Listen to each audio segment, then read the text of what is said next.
Hey, what's up guys, and welcome back to the channel. And today we're getting into some deranged Reddit threads, and oh boy, are today's Reddit threads insane, unhinged, and just downright disturbing. These are truly some of the most, tragic and horrific Reddit threads I have ever read. So you're gonna want to make sure to stick around, and I appreciate you stopping by. It means the world. And make sure you like the video and subscribe to the channel. The channel subscriber goal is 1 million subscribers before the end of the year, so please subscribe. And all right, this video will be long enough already, so sit back, relax, grab a drink or grab a snack, and without further ado, let's get into some deranged Reddit threads. Am I overreacting to my girlfriend's experience of assaulting homeless people in the past? Originally posted to r/am I overreacting, and the post reads as follows. So I've been dating my girlfriend for like 9 months. She just recently turned 26, and we were celebrating her birthday. At the end of the night, we were both kind of drunk, and we're talking about our craziest stories from college. She said that her boyfriend at the time and a friend group of guys and girls would sometimes go out at night and mess with homeless dudes, including beating them up with bats. She also referred to them as junkies and generally dehumanizing terms about them, and she even mentioned that it was a great stress relief. She can get pretty crazy sometimes and has a bit of a mean streak, honestly, but it really shocked me when she said this. I thought she was joking because she was laughing while telling the story, but as I acted skeptical, she kept affirming it was true.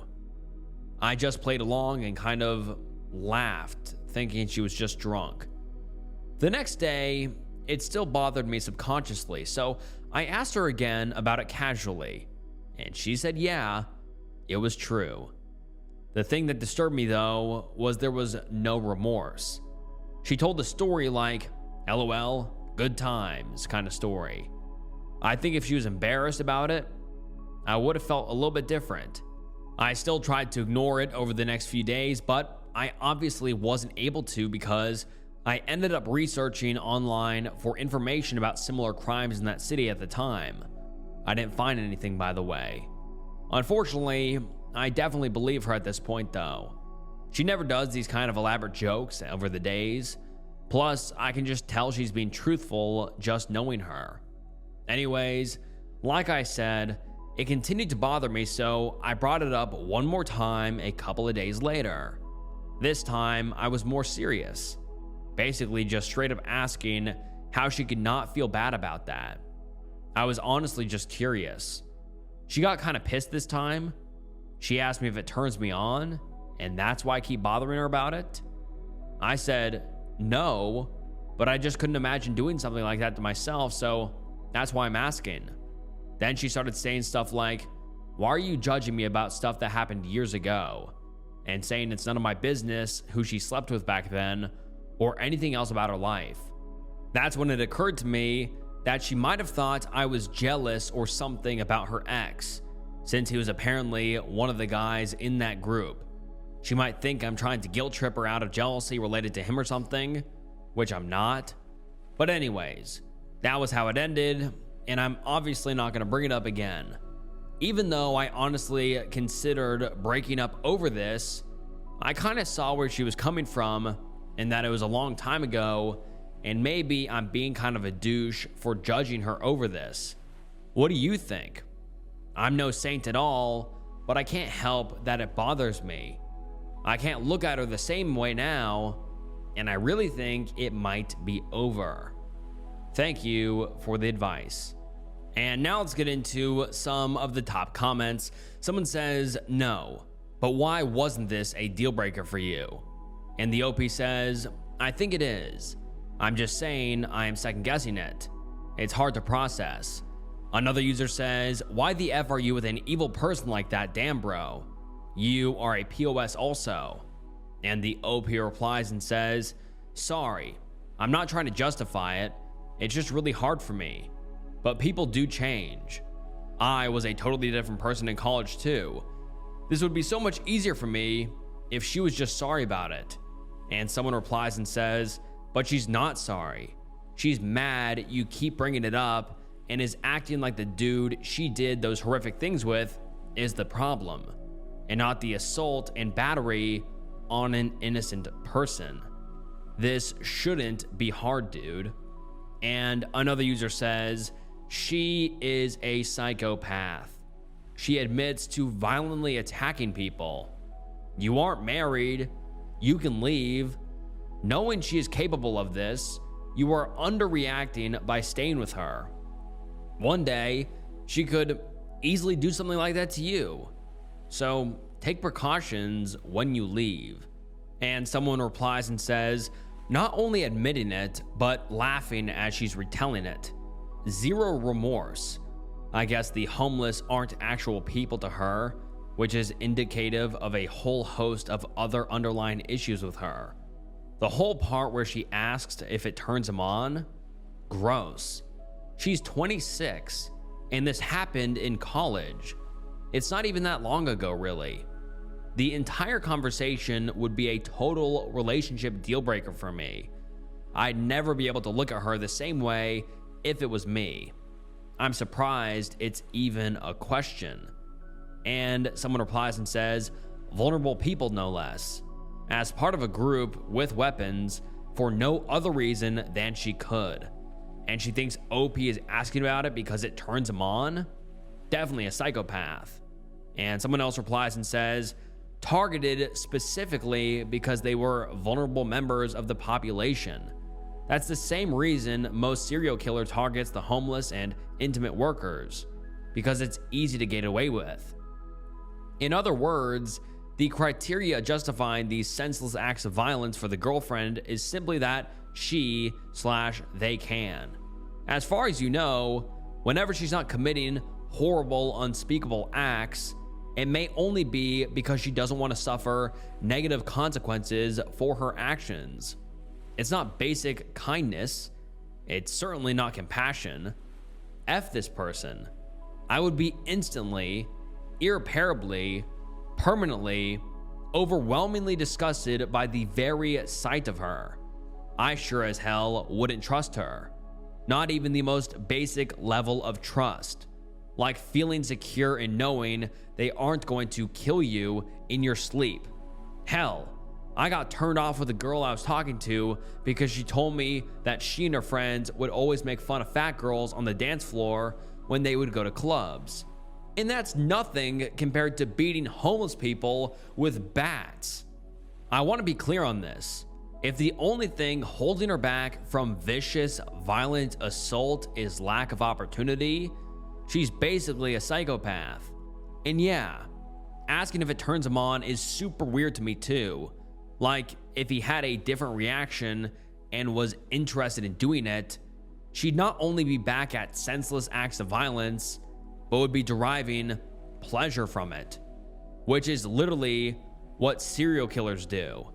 And I completely agree with everyone in the comments. Like, why is the OP still staying with her? Like, why is he even considering it? Like, if I was him, I would go to the police and say, hey, a few years ago was homeless people like randomly getting beat with bats. I have your suspect. Like, that is just beyond effed up.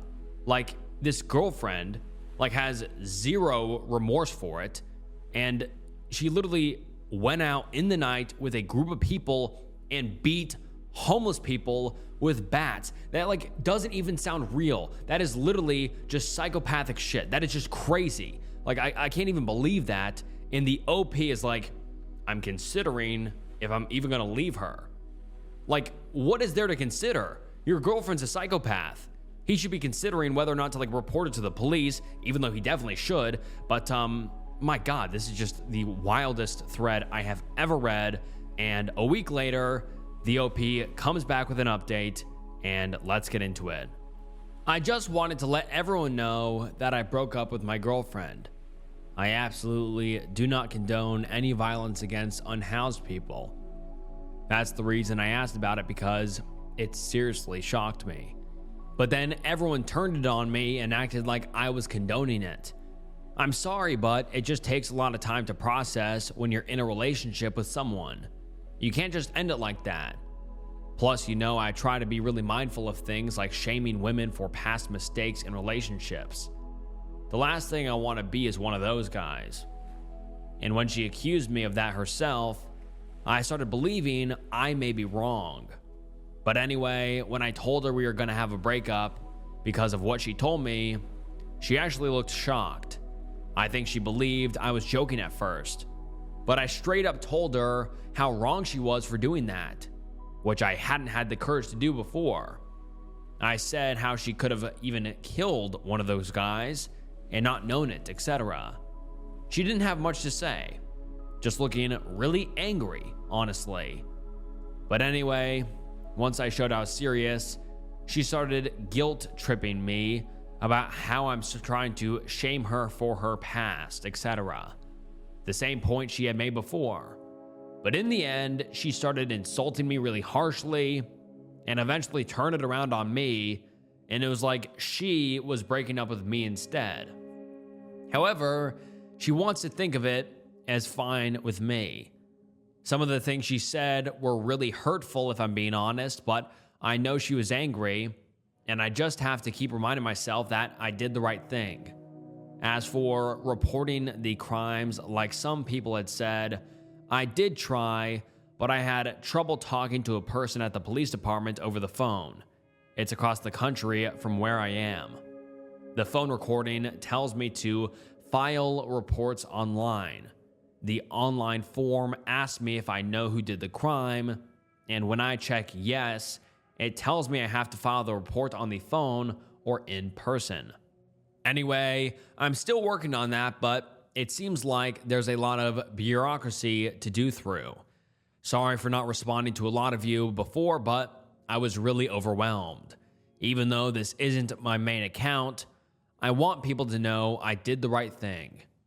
Take care.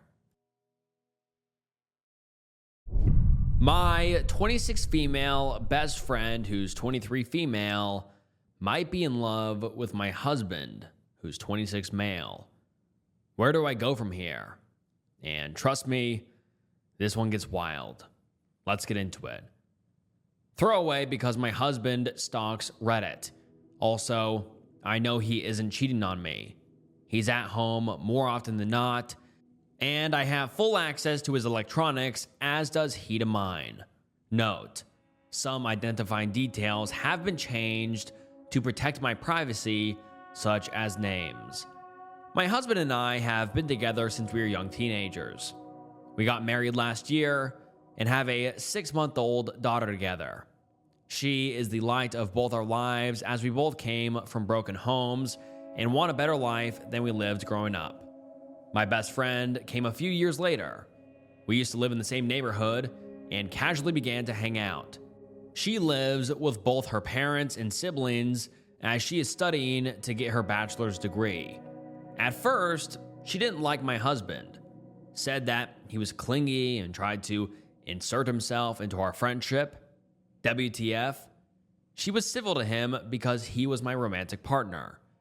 For context, my husband is bipolar type 2, autism, and PTSD, and it causes him to be a little socially awkward and miss certain social cues and taboos. I love him regardless of it all. Over the past few years, we have been hanging out a lot more. She comes over for a few drinks, we go to the movies, and even visit local attractions together. We all three have a good time. And my husband does try to make nights for just the two of us often too.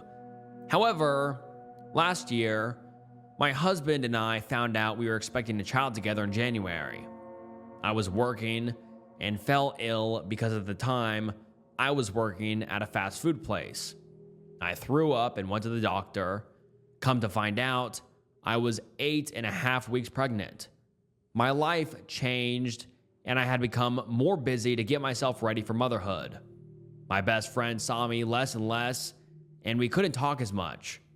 My husband and I got married almost a month and a half after discovering we were going to become parents. That's when our dynamic changed. Recently, I applied to school and am currently in college trying to get a law degree so I can become a paralegal and get to law school. I'm also a stay-at-home mom while doing college too. I've been super busy.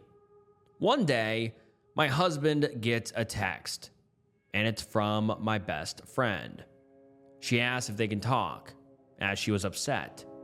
He took the phone call with me protesting, and a few minutes later said, "Sandra, we need to go get Carla.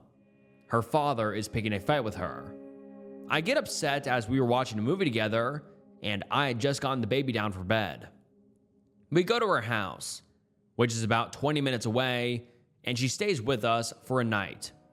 As I get our daughter back down to bed, Carla asked to cuddle with the two of us in our bed. I was hesitant. I have issues with claustrophobia due to a traumatic experience as a child. My husband gave the go-ahead. We settle in for the night. Carla's dad apologized and she heads back home. Once she was gone, I blew up at my husband. What he did was not only inappropriate, but was disrespectful to my boundaries. Ever since, when she has an issue with her dad, she calls my husband and vents. One day, while my in-laws were staying with us, my mother-in-law overheard a conversation with my hubby and Carla. She was concerned and asked me if I was okay with it. I said, no, not really. But every time I bring it up, he gets defensive, saying that she needs help, that she is going through a hard time, blah, blah, blah, blah, blah. It is important to note that my mother-in-law was cheated on in the past by her ex, my husband's father. We are also extremely close, and she sees me as a daughter. She hates cheaters with a passion, and my husband, who I will refer to as James, was using the same excuses his father did. She asked to speak to him privately and walked to our living room. They got into a heated match and James apologized to me. He said he didn't know that I was hurting me and causing issues in our marriage. I asked him, how would you feel if I had asked him if another man could sleep in the bed with us? He kind of deflated and tried to say, it's different, blah, blah, blah, blah, blah. His stepfather, Mark, fake name, spoke up and said, it is the same. You're uncomfortable with it, so is she. Quit with the excuses. James respects Mark quite a lot, actually. Mark raised him since he was 8, and his own father was in and out of the picture. Once the dust settles, my husband truly apologized to me for his actions and said that he would do better. I kissed him, and that was that. However, I wouldn't be right here if that was the end of the issues. Lately, Carla has been calling him 3 to 8 times a day. She says it's because she is bored and has no one else to talk to. I snap. I call him out over the nonchalance about the situation, how when she calls, he answers, how it is making me feel like a third wheel in our marriage, etc. His response? She's just lonely. You're letting it get to you. That night, I slept in the living room. I'm starting to suspect that she is trying to monopolize his time. She calls him for over an hour each time he calls. They talk, she complains about her life, etc. Almost like she is his girlfriend or something. I am starting to find this relationship troubling. It's getting to the point that it is affecting my marriage. Where do I go from here? Any advice would be appreciated. Edit. Thanks everyone for the feedback. I'm going to have a talk with him, with his mom involved. He won't listen to me if I don't. I'm tired of fighting him over this. I should have an update with a resolution in a couple of days. I'm going to read everyone's responses more thoroughly. Thanks for the advice. Edit number 2. My husband and I had a sit-down talk. His mother and stepfather weren't available. He promised me that he would explain everything in detail. I called Carla, and she said that we could talk Friday when she wasn't busy with school. She had something she needed to air out. I will have an update on Friday, hopefully. Edit number 3. I woke up to a text from Carla this morning. She actually wants to talk to me tonight, alone. As her schedule has changed, we are going to have a heart-to-heart. Hopefully, I will have some news. Edit number 4. I need some time. I will post an update later on.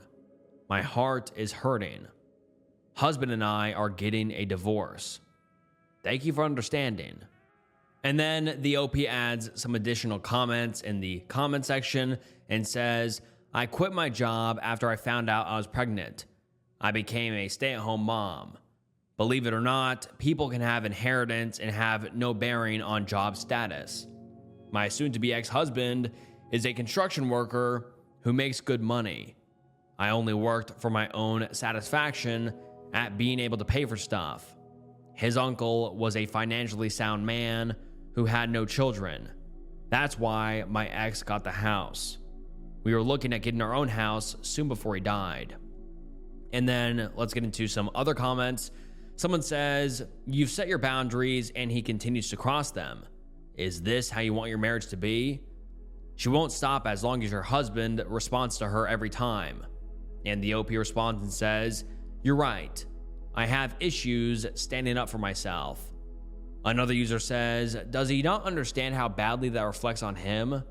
That he is unwilling to explain his actions to his own wife, seeing the pain and distress you are in regarding the situation?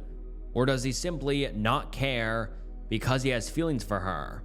In my opinion, if there was no cheating involved, he could have reassured you about that, but explained what was going on with Carla was a personal matter that she needs to share with you herself. And the OP responds and says, sometimes he thinks I'm too emotional. I have PTSD and BPD, and he doesn't understand my disorder.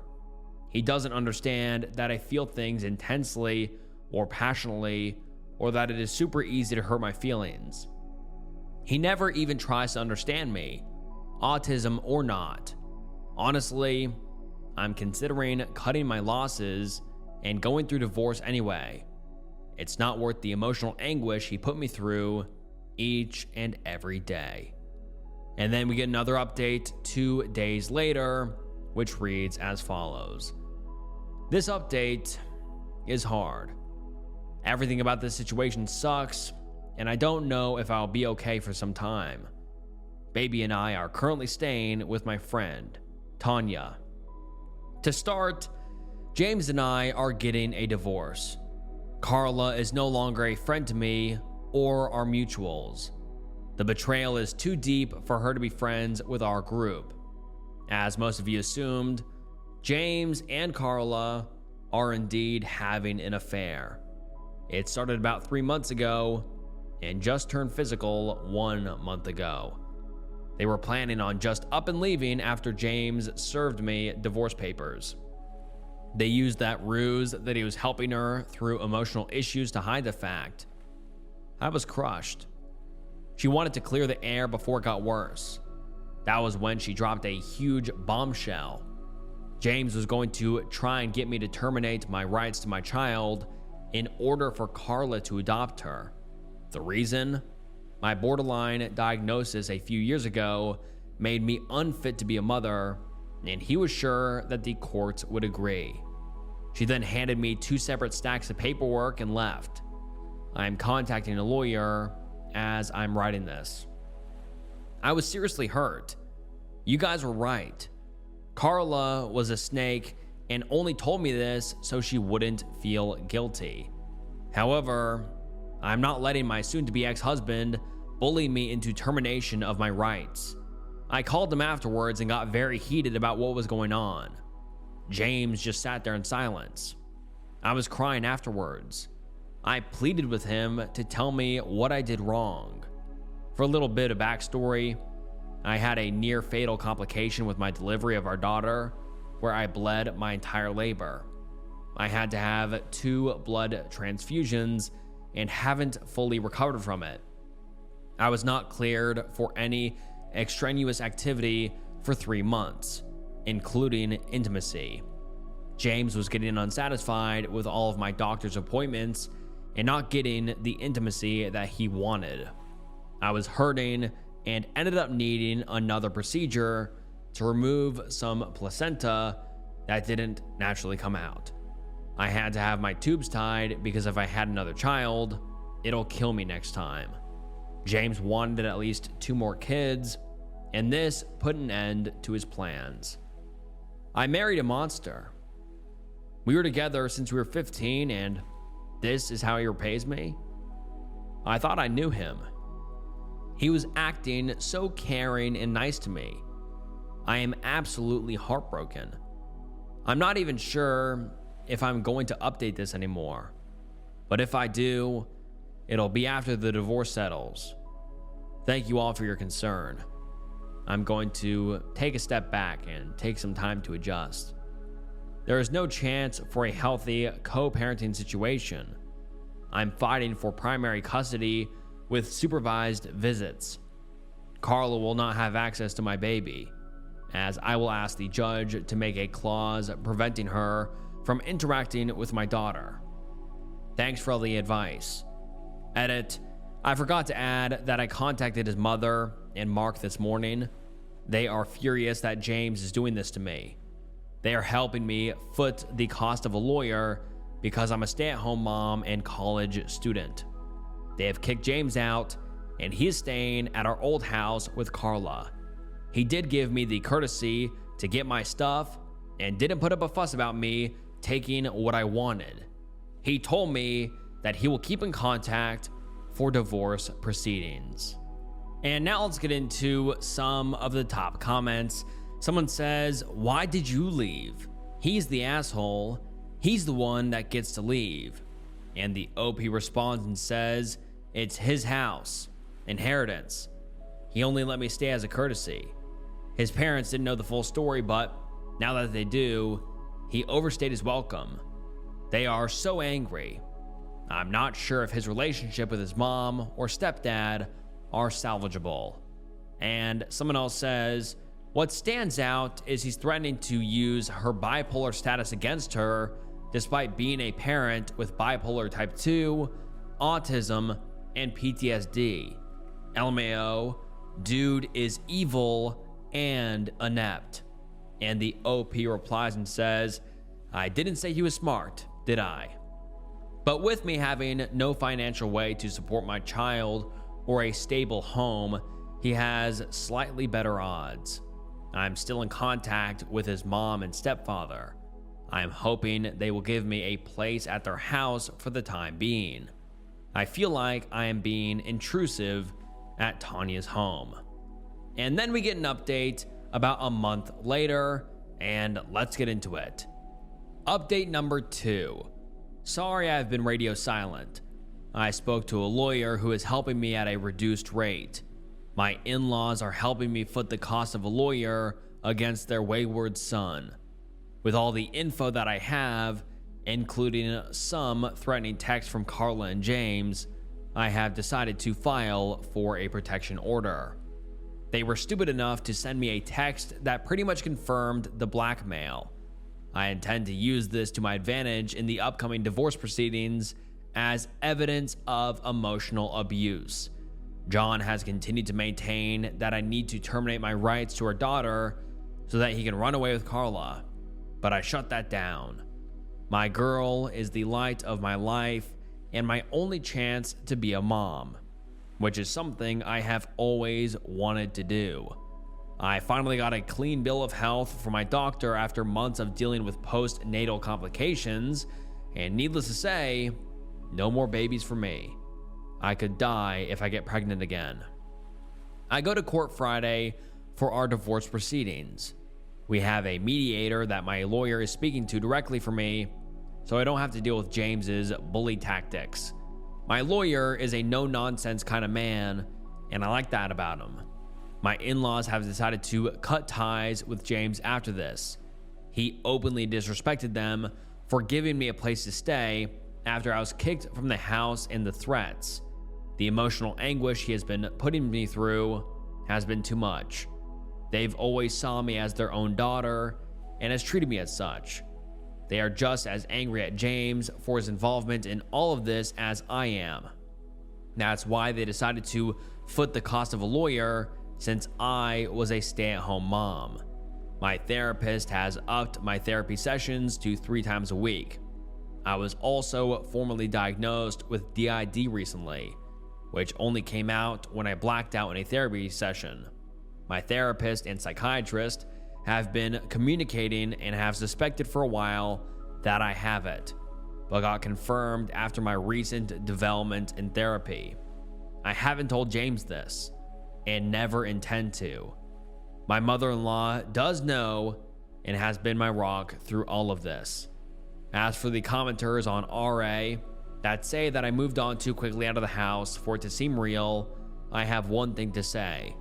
I have very little and had to go back and grab the baby stuff.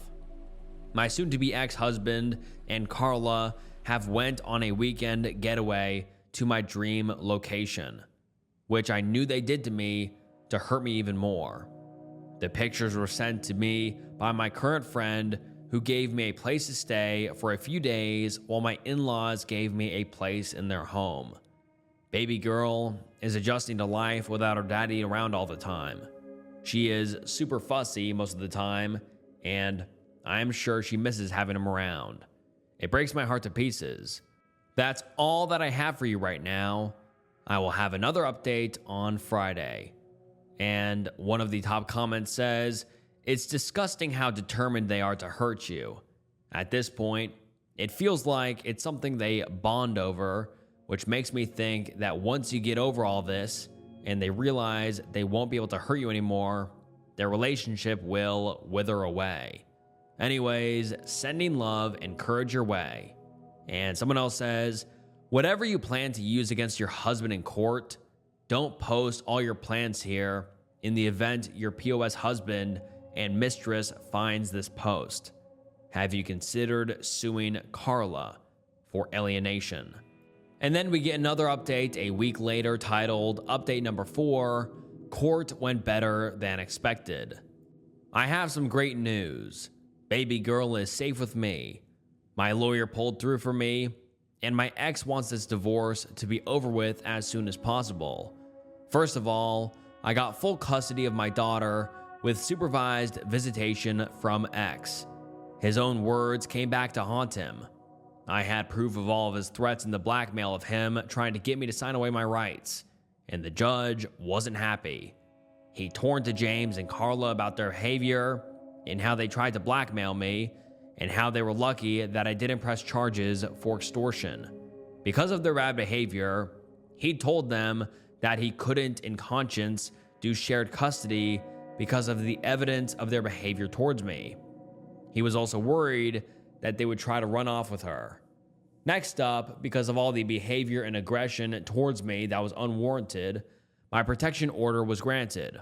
My mother-in-law, who stayed beside me in court, is the one who volunteered to facilitate the supervised visits until my divorce becomes final.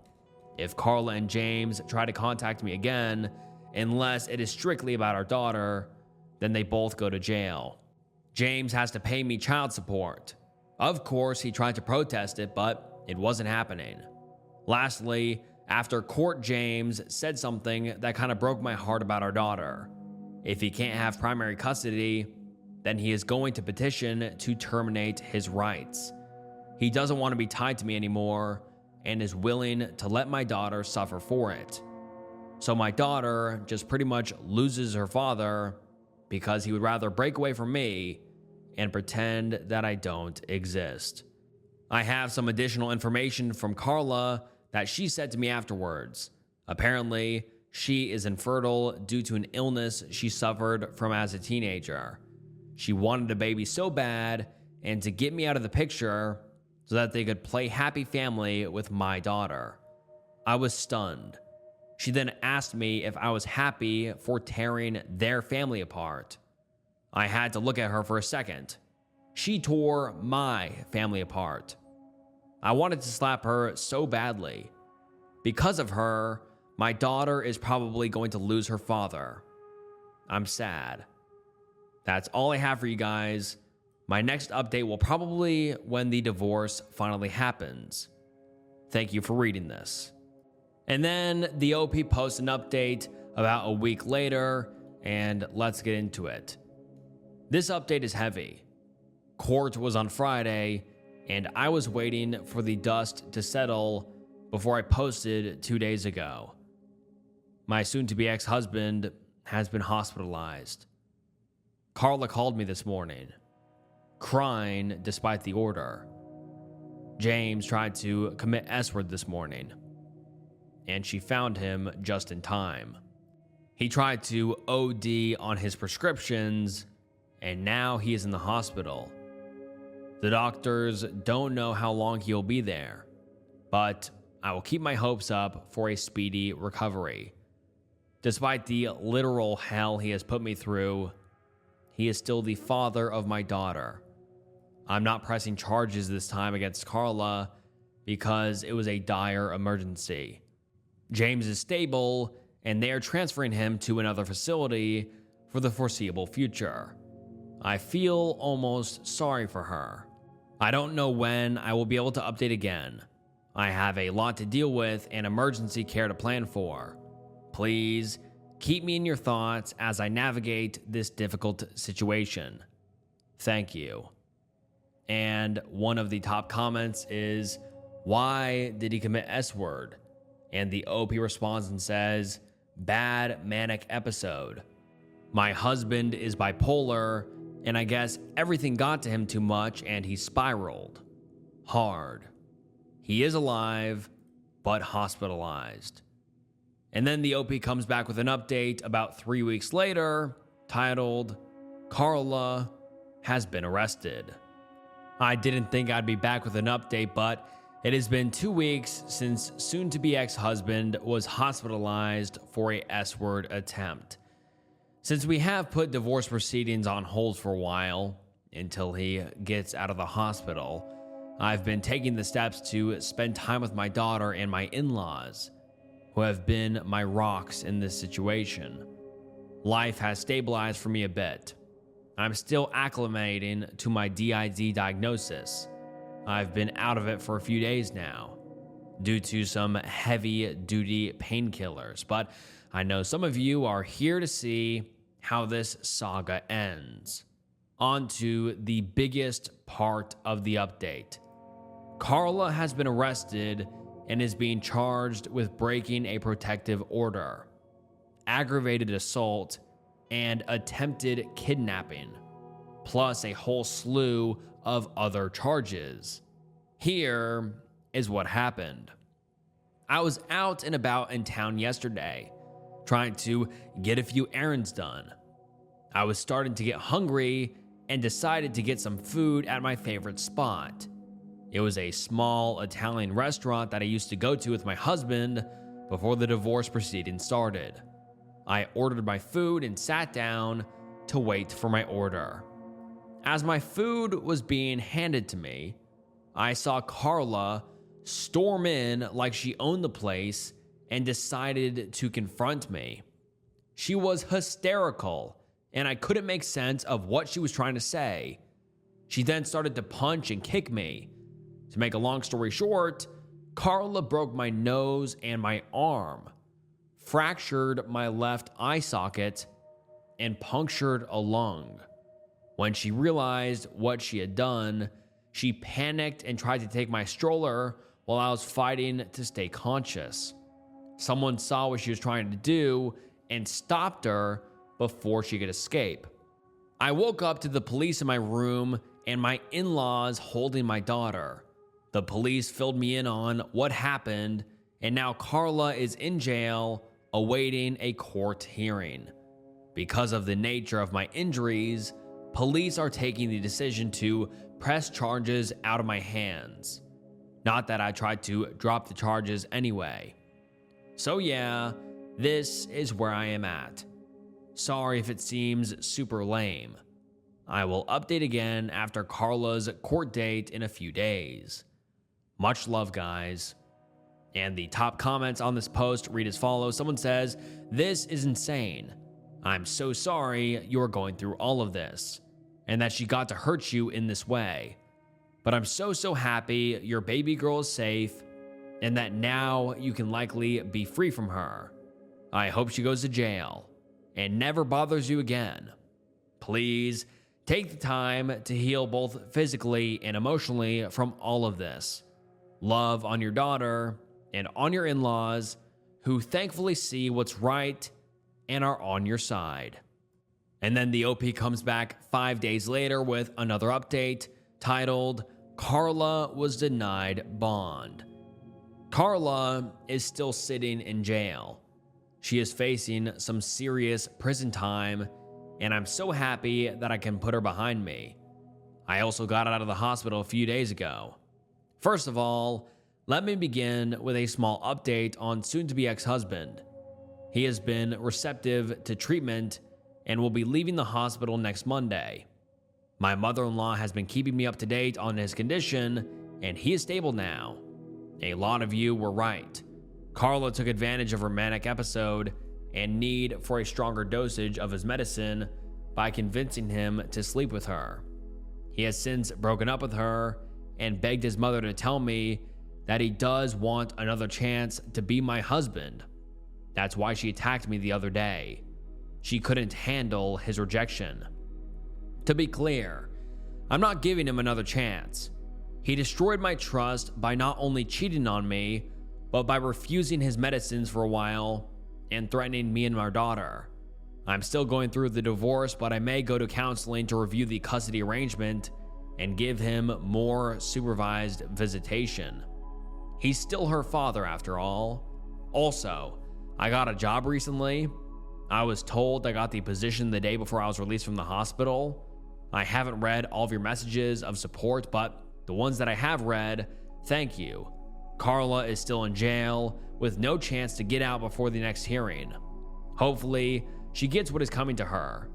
Hubby is stabilizing and begging for another chance, and I am looking forward to starting my career. I will be updating again in about a week. Edit. I just read the comments, and some of them are rather harsh about me saying I want to try and give him a little more supervised visits. Say what you want, but soon-to-be ex can go back and try to get the custody order reviewed when he gets out, as long as he is stable and undergoes mandated therapy. The judges will rule in his favor. The review of his custody arrangement is per my lawyer's advice. Otherwise, when he gets better, he can file to have it amended. It's just easier to be agreeable rather than fighting it out. I have no more energy to do so. Carla is still in jail, so my biggest threat is gone. She isn't getting out for some time. Not even her family's influence can help her. I'd rather agree to longer visits than risk having him gain even an ounce of unsupervised custody. At least this way, I know my in-laws will get her out of there if he is still dangerous. It'll also look better on me during this divorce process. And then the OP comes back with one final update, and let's get into it. Soon-to-be ex-husband is out of hospital. He is staying at his home, alone. He is so miserable now that he has lost everything. His mom and stepdad have cut him off for the most part, except during visits with our daughter. His mom told me that he is going to sign away his rights once I get married, if that is what I want. According to her, he wants to reconcile but knows that I'm not willing to do so. He wants his life back before this whole Carla debacle started. He isn't fighting custody at all either. He doesn't want any more visitation than he already has. He is willing to pay child support and alimony to speed along this divorce. He is cognizant of the damage he has done to our family. For context, my mother cheated on my father, and it broke up my family before I was old enough to even remember. Their divorce was final when I was only a year old and my mother abandoned me. I cannot stand cheaters. They destroy lives. James understands this too. Cheating is that hard line for me, so James knew he effed up. Right now, I have an appointment Friday for a discussion with my lawyer about the terms of our divorce, and formalizing custody. James's parents are helping me with arrangements for my own apartment. Thank you, everyone. I won't update again until the divorce is final, which should be in 3 months at least. Goodbye for now. And that ended up being the OP's final post. But I hope that the OP and the OP's daughter are doing better now. I, female 44, hired an investigator and have discovered my husband's M47 affair and intimacy addiction. What on earth do I do next? My husband, M47, and I, female 44, have been married for just over a decade, and it has been, for the most part, a loving marriage centered around our 2 beautiful children. Of course, I've had grievances. He travels a lot for work, is constantly glued to his phone, and sometimes would abruptly pop out for errands that he always has been incredibly vague about. Initially, these didn't concern me that much. He has a very demanding job that has allowed us to have a lifestyle I never thought possible. Meant that I could leave work to be with the children, take us on wonderful holidays, send the children to a great school. I always felt that complaining to him about his work, phone, computer, and random emergencies would be so selfish considering everything he does for us. However, 2 weeks ago, I started getting really suspicious after I'd found contraceptives in the inside pocket of his blazer. There was no reason for him to have it there, as we only have intimacy at home, and frankly, it isn't something we do as often as we used to. This prompted me to do something I never thought I would do, but I found an opportunity to get into his phone when he wasn't looking. I'm not sure what I was looking for. I first looked at his photos, but couldn't find anything. Then I thought I would check his messaging apps. WhatsApp, Telegram, both were password locked, which I found very odd. Only iMessage could be accessed, but there was barely anything there. At this point, I had a sinking feeling something was up. Last year, a friend was in a similar situation and used a digital investigator to learn more about her absent and secretive fiancé. The investigator found out that this man had been living a complete double life with a long-term girlfriend in Edinburgh, and unbelievably, a whole business he had set up and was earning money from. She had no idea about the business or all the money he was earning from it, and no doubt spending on his girlfriend. I asked for the investigator's details and requested that they pull together anything and everything they could find about my husband. The investigator spent about a week digging online and came back to me with a report that changed my life forever. I got a call from the investigator warning me that my husband's report would be a very difficult read and that I should open it in private at a time that I'd be able to process it fully. Since I received it, I have barely been able to eat, sleep, properly take care of the kids, or speak with him. And yet he is so absent-minded, he doesn't even realize something is wrong. It turns out that my husband of over 10 years has been, number one, having an affair with a woman 15 years his junior.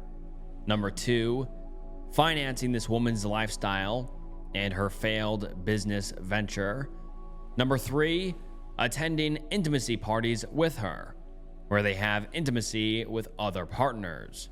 Number four, posting in a revolting online intimacy forum, including pictures of his junk and details his addiction to adult videos and escorts to his creepy online friends.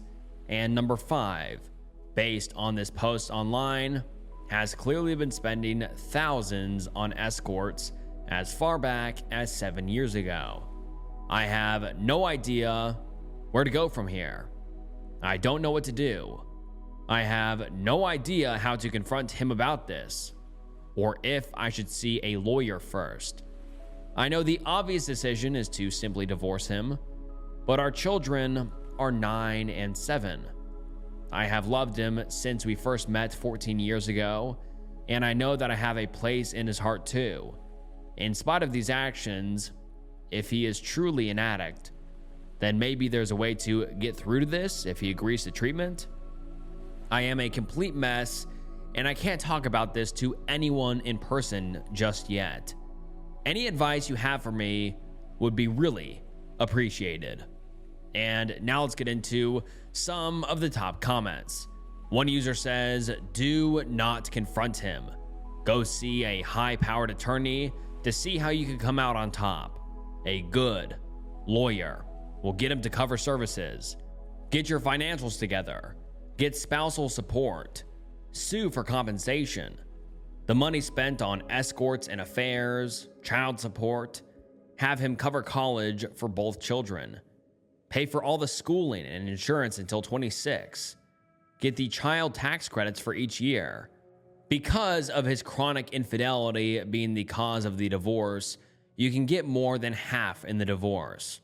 Also, see if you live in states where you can sue for alienation of affection. Get tested ASAP. Let your lawyer guide you on what to do before you let him know. Also, see as many high-powered attorneys as you can so you have the best shark, and cripple his ability to use them as a lawyer. Don't forget all of his assets, investments, and retirement. Ask for forensic financial audit for any hidden money. Bill him for everything, and do not leave the marital home. Make Slappy D-word move out. I'm sorry you're dealing with this, but you gotta strike hard and be smart. And don't silver line anything or take his word on anything. And the OP replies and says, thank you for this. Sadly, because we are in the UK, cheating doesn't have much of a bearing on divorce outcomes. However, my solicitor is among the best in the UK, and I trust that we are going to do some real damage. Another commenter says, whatever you do, and there is great advice in this thread, please don't blame yourself. There's enough evidence in his behavior to indicate that he'd have done this to anyone, and there's nothing you could have done to foresee this or prevent it. Whatever pain your children will experience from your split will be 100% his fault, and you don't deserve to feel any guilt or shame. And the OP replies and says, I'm still struggling with feelings of guilt. I know this is his doing, but I often feel as though I am a bad mother by not letting my children live in the same home as their father. And another user says, I'm sorry you're going through this. Please excuse me. How much does it cost to hire a private investigator? And the OP says, hello. Sorry to only be responding now. It cost 250 euros for an initial sweep, and then once some fishy things were found, I paid more for some additional hours of digging. And another commenter says, I'm sorry you're going through this. Please seek out a therapist for some support. And please know you deserve better. And the OP replies and says, I am planning on getting therapy soon, once things calm down a bit and I can have a bit more time to myself. And then finally, another commenter says, number 1, talk to a lawyer before you do anything else. Number 2, no, this is not something that will be fixed or cured via therapy. Therapy only works if the person does the work. It isn't a magical cure that resolves giant issues just because you schedule an appointment and show up. The reality is you have been married to someone who is capable and willing to lie to your face systematically. Therapy doesn't just fix that.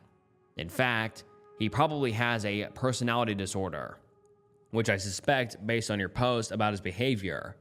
He likely will never change. And number 3, do more research into pathological love relationships. Briefly, Ask yourself these questions. Does he have difficulties with empathy, egotism, exploitiveness, aggrandized sense of self, distorted perceptions of self and others, self-serving, boundary violations, blame shifting, low remorse, low accountability, motivated by power, control, personal gain? Just a brief place to start exploring who you are actually married to. And finally, number 4, talk to a lawyer and a therapist before doing anything. Someone who specializes in pathological love relationships, ideally. And then we get an update 1.5 months later from the OP, and the post reads as follows. Firstly, I'd just like to thank almost every single one of you who has commented to leave me advice or message me privately. I took a lot of advice on board, especially legally speaking, and this has proven to be of great benefit. I apologize for my long absence and lack of replies. I hope the update below can explain it. I chose to wait until after New Year's as I did not want to rob the children of one last Christmas and New Year's holiday as a family. In the meantime, I researched solicitors and sought recommendations from trusted friends. Rather humiliatingly, I did, after much urging on this website, also schedule and go through with an STI test. It was horrifically embarrassing, but I am relieved to say that it came back negative. I don't know how I could have coped if he had gotten me sick because of his revolting actions. He made my job incredibly easy by flying out for a work trip. Not that anything he says could ever be trusted. On the second, and I immediately got the ball rolling. Met with the solicitor, packed up all of his belongings into 6 suitcases, had the locks changed, and spoke to a child psychologist to work out the best way to explain things to the kids, who are far too young to understand the full picture, of course. Fast forward to a week later, and upon his return, I, having made sure the children were picked up by my mom after school, greeted him to a hallway full of suitcases and divorce papers. I had printed out the report in full and started walking him through it before he started breaking down in tears. It was a compulsion. He was unbelievably stressed, and that if I left him, he would have no choice but to marry the other woman. Whereas he would end it immediately if I were to take it back. This last part was truly the nail in the coffin. I don't think he even realized just how manipulative a comment that was to make. After hours of a back and forth and of his groveling, he gave up. He was left at the bottom of the stairs in the entrance to our home with his suitcases, waiting for a cab to take him to God knows where. There is still a lengthy legal process ahead, and unfortunately, it turns out that him being unfaithful, etc., doesn't really impact how assets might be divided following the legal battle. However, I'm confident that my solicitor will get the outcome I need to keep the house and live independently. In terms of the children, I would rather not discuss them so as to keep it private, but it has been incredibly difficult adjustment, and sometimes I do feel guilty. As for myself, I am still completely heartbroken, and frankly, I don't ever hope to find love again. I just don't think I can quite trust like that again. Finally, I'd just like to say that while most comments have been lovely and supportive, I did get a number of comments and private messages blaming me for my soon-to-be ex-husband's behavior, claiming I did not give him sufficient intimate attention and that I shouldn't complain because he provided me with a certain lifestyle. Firstly, these comments are awful and betray a repulsive worldview with regards to intimacy and marriage. Secondly, our ailing intimate life was not my doing and was at times, and criticism I myself had of our relationship. not the other way around. Thirdly, just because someone provides you with a lifestyle doesn't entail them to treat you as if you're nothing, with no respect and no honesty. I would have hoped all would be aware of that. And now let's get into some of the top comments. One user says, affairs do matter if you can account for all the money he spent on the other woman. You deserve half of that, and it is often awarded in court because he spent marital money, which is half of yours. Comb through credit card and bank statements for hotel, restaurant, gifts purchased that you never received, etc. This process is painful, but you deserve your half of everything he spent on dating her. If you can't bring yourself to do it, hire someone who will. It can also be used as a powerful bargaining tool if he doesn't want other people to know what he did. And someone else says, hours of groveling? What a sorry reaction. Anyways, I'm glad he didn't get you sick, and I hope the best for you and your kids as you move on. And finally, someone else says, what a ridiculous thing for him to say. You have to stay, or it'll be your fault I marry this other woman I've been having intimacy with. All I can say is I'm so sorry. Also, get ahead of him and put it in custody agreement that this woman is to have no contact with your children until they reach the age of 18 and decide for themselves if he chooses to stay with her, as she is 50% of the reason they're in need of therapy.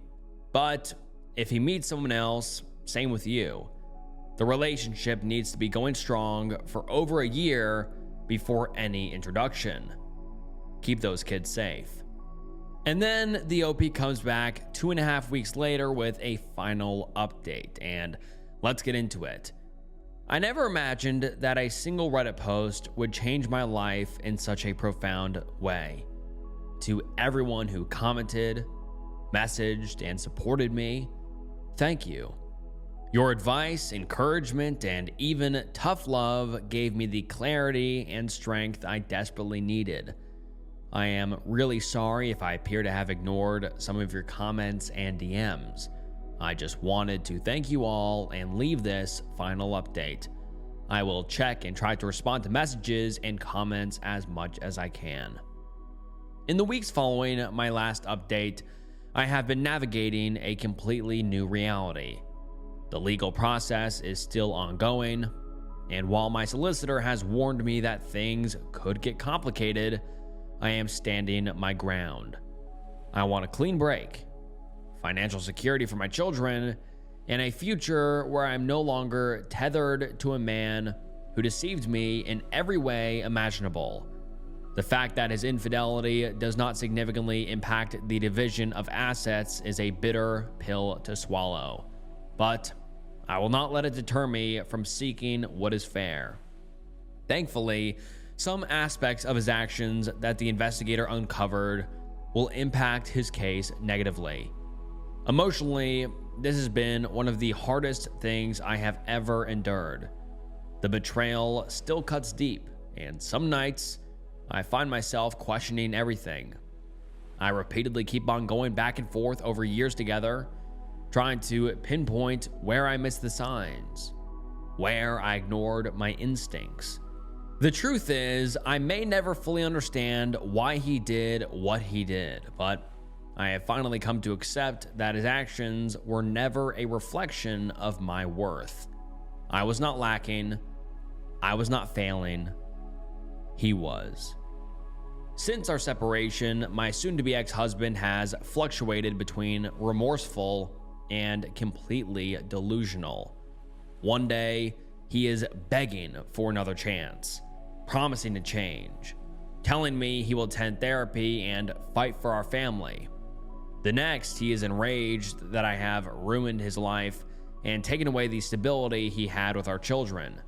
He has tried to paint himself as the victim, conveniently glossing over his years of deceit and betrayal. At one point, he even suggested that we could remain partners but live separate lives. His way of trying to have his cake and eat it too. The most frustrating part has been when he makes an argument that this was a mental health issue or an addiction issue. Actually, it is 100% an entitlement issue. I have a lot of supportive people on here to thank me for making that very clear to me at a time when I was doubting this. The manipulation has been exhausting.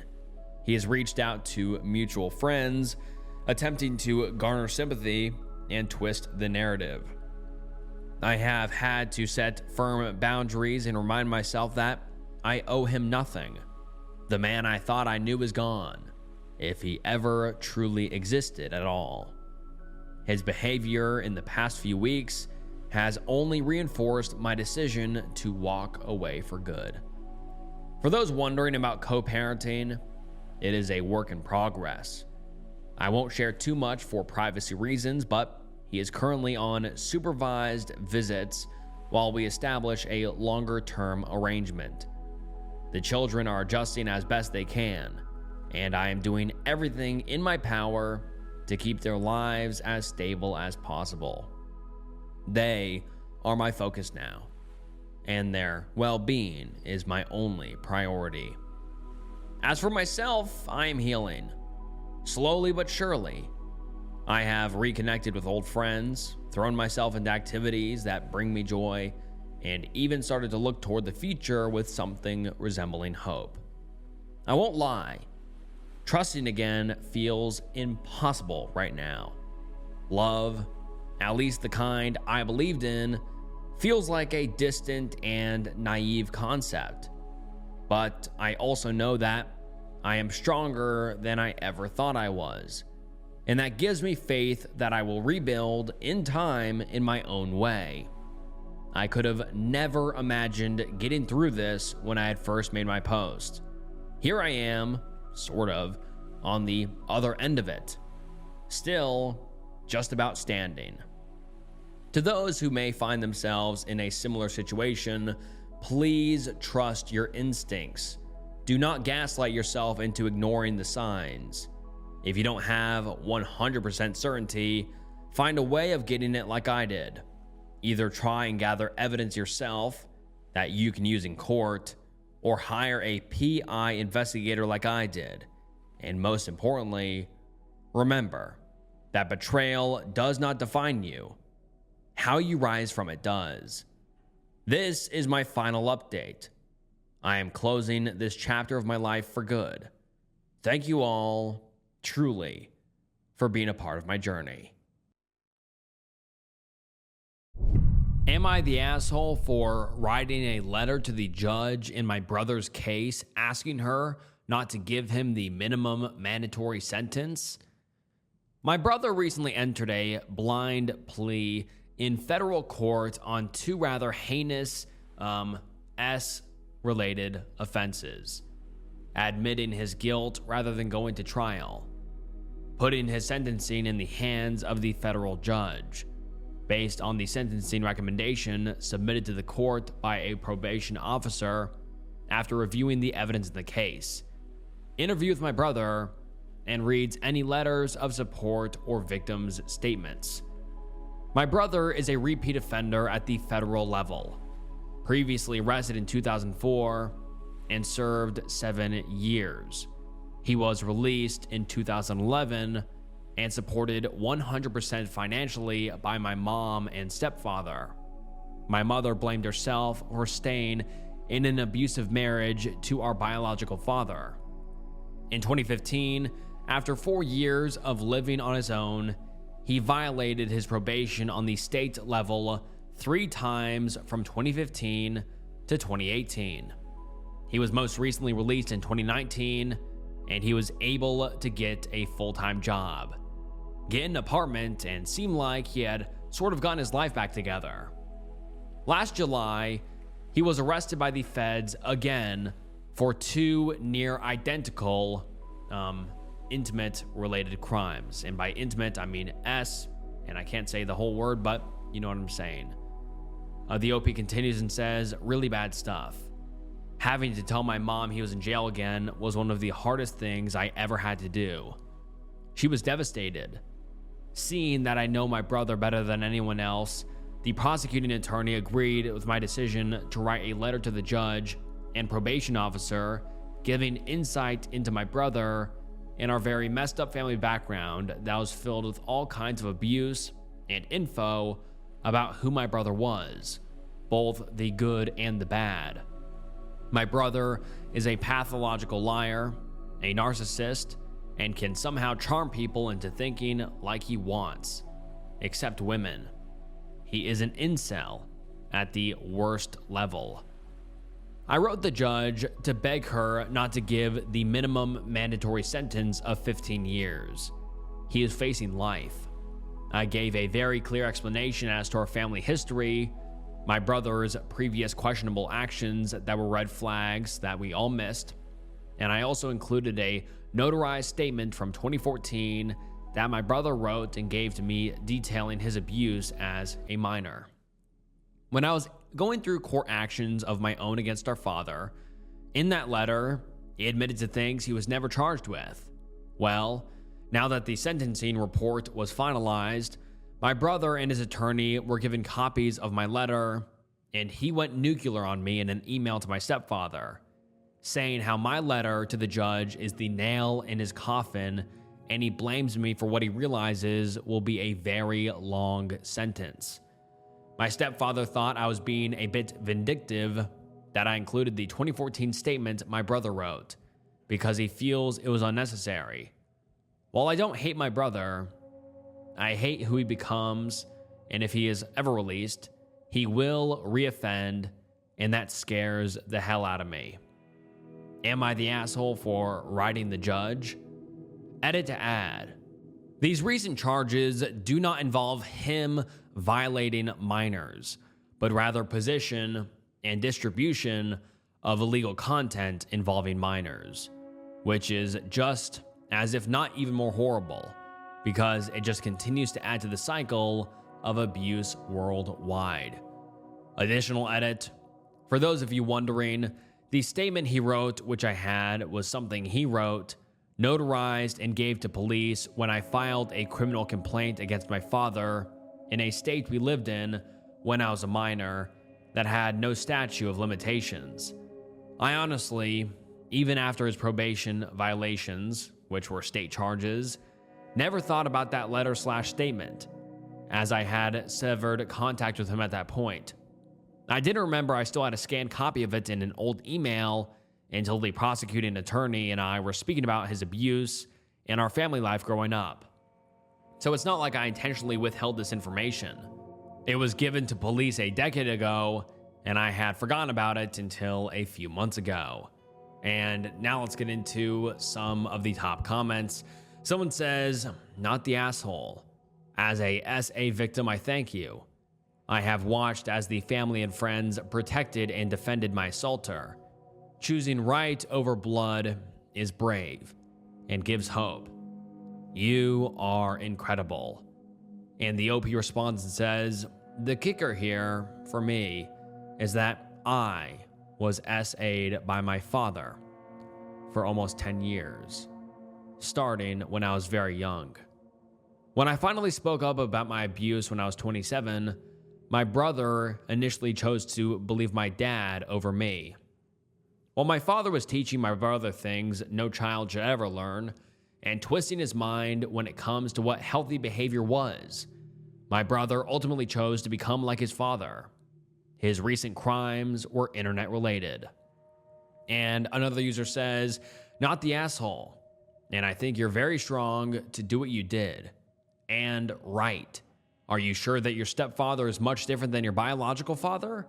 Or your brother, since he went nuclear on you for telling the truth?" And the OP responds and says, "I can say without a doubt that my mom's husband of 20 years is no way, shape, or form like my biological father. He just thinks I was being vindictive towards my brother, and that including the statement of my brother was unnecessary." Another person says, "The statement you wrote, the part about him writing about committing crimes he hasn't been tried or convicted of, the judge really isn't allowed to let that part influence their decision. Only his past convictions and current one that's in the sentencing phase is what she is allowed to consider. So tell your stepfather that, but I advise that you cut off your brother completely. If or whenever your parents bring him up, I would completely disengage from the conversation. Be very clear you don't want to have anything to do with him or hear about him. And the OP responds and says, I severed ties with my brother long ago. However, I have to deal with the negative ramifications when I see my mother, who suffers from dementia and depression, lose her will to live because of his actions. And someone else says, this isn't super relevant, but I'm curious as to where your biological father is currently, because I'm hoping it's the same place as your brother, at minimum. And the OP responds and says, he died in 2015 from cirrhosis of the liver and kidney disease. I will say this. In 2014, after a lot of therapy, I was finally in a place where I felt strong enough to pursue criminal charges against him. I drove to another state where I was abused as a minor for 3 years, as they had no statute of limitations, and I met with an investigator in the town we lived in, and they decided to pursue the case. He violated not only me, but my best friend at the same time, and the 2 daughters of family friends.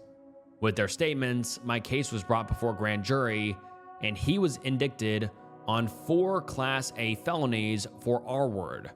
He was arrested in Florida and extradited to Alabama. He was released on bond, and a month before the case could go to trial, he died. I firmly believe he got the ultimate sentence. And someone else says, not the asshole. It's sad to say, but thousands, if not millions of minors deal with abuse in all forms, and not all of them turn out like that. What your brother did was a choice he made and continues to make. It's clear he has secrets, and in large, a lot of the secrets you probably don't know are far worse than what you see now. Too many families want to defend family for one reason or another, and it's a relief to see when family finally takes into action things that should have been done years ago. All the nails in his coffin were all placed there by him, and he isn't sorry about what he did, just sorry he got caught and will never change this way of thinking. You're helping may others, especially minors, from having to go through similar abuse, along with any future victims who might have to face something far worse because crimes like his only escalate and end in the worst way. He could have been the next toy box killer, and you just saved so many people who didn't know it yet. Your stepdad is pathetic, and I would be wondering if he was too part of this, and if he was also involved in these crimes due to defending your brother. And the OP replies and says, my stepfather married my mom 20 years ago, and honestly is a wonderful man. This situation, however, was him questioning my motives in including the letter to the judge. He feels like I am being vindictive and making him pay for the sins of my father. The only reason he supported my brother was due to his love for my mother. My brother's actions caused so much conflict between my mom and my stepdad, as my mom is an enabler, and my stepdad truly loves her with all his heart and didn't want to end their marriage because of my brother.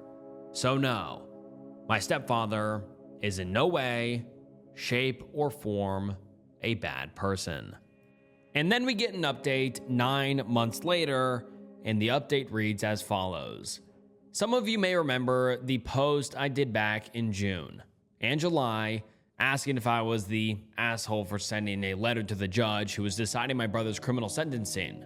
In it, I asked her not to just give him the minimum mandatory sentence, detailing our family history and providing more insight into who he was as a person, as he 100% deserved the full sentence recommendation determined in his pre-sentencing report. I had people comment that they'd like an update, so here it goes. After about 4 sentencing delays, he finally went before the judge and was sentenced to the max allowed in his case: 27 years in federal prison. While I hate that this is the way his life turned out, and that he will spend pretty much the rest of his life in federal prison, but these are the choices he made. These were heinous crimes against minors who will have to deal with it the rest of their lives. It is only right that he has to suffer the consequences of his actions. Do I regret sending that letter to the judge? No, not for a moment. As a victim of abuse by our father for almost 10 years, the fact is that he perpetuated the abuse of others through his actions, and my brother knew how my own abuse severely impacted my life. While I know he has severe psychological issues and an adult video addiction due to abuse and indoctrination by our father, it does not excuse him. In my eyes, it makes it worse. So to some, it may seem like me writing the judge was an a-hole move, but my conscience is clear. And now let's get into some of the top comments. Someone says, "It is sad that I'm saying this, but thank you for doing that very hard thing. And it's a good thing that he has gotten the maximum possible sentence. I sympathize with him in the sense that if he hasn't been abused and grew up around abuse, he may have had a very different life. However, after this many offenses, it is no longer about punishment or deterring him from doing it again. He has to be put away because as long as he is free, he is going to hurt more minors. It would be reckless for him to be set free. You did the right thing. I am so sorry for everything your family has gone through." And the OP responds and says, "While I agree with you that had our growing up had been different, his life might have been put on a completely different trajectory. That being said, he had repeated opportunities to seek intensive counseling help, to change his life around and truly redeem himself. Instead, he chose to become an even worse person that he was the first time he was arrested by the feds. It is all about choices and creating your own destiny." And another user says, "Have you told your parents off yet for defending that POS?" And the OP responds and says, "My mother is the only one in the family who is in contact with him, and she has mid-level dementia, but still feels the guilt for staying married to such an a-hole. They divorced in 1999. Although she never knew of the abuse, all the rest of us have severed contact. When he gets out, if he makes it that far, he will have no one.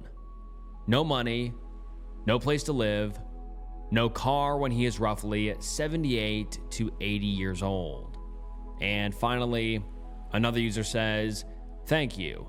As a fellow survivor, it's a relief to know that one less perpetuator is running around. How did your mom and stepdad take it?" And the OP responds and says, "Stepdad agreed it was the right sentence, as we learned a few things in the months of the delay that showed him once again my brother was selective in what truths he told. His probation violations were more than what he told us they were for. My mom still talks to him on occasion on the phone, but has not seen him since 2021.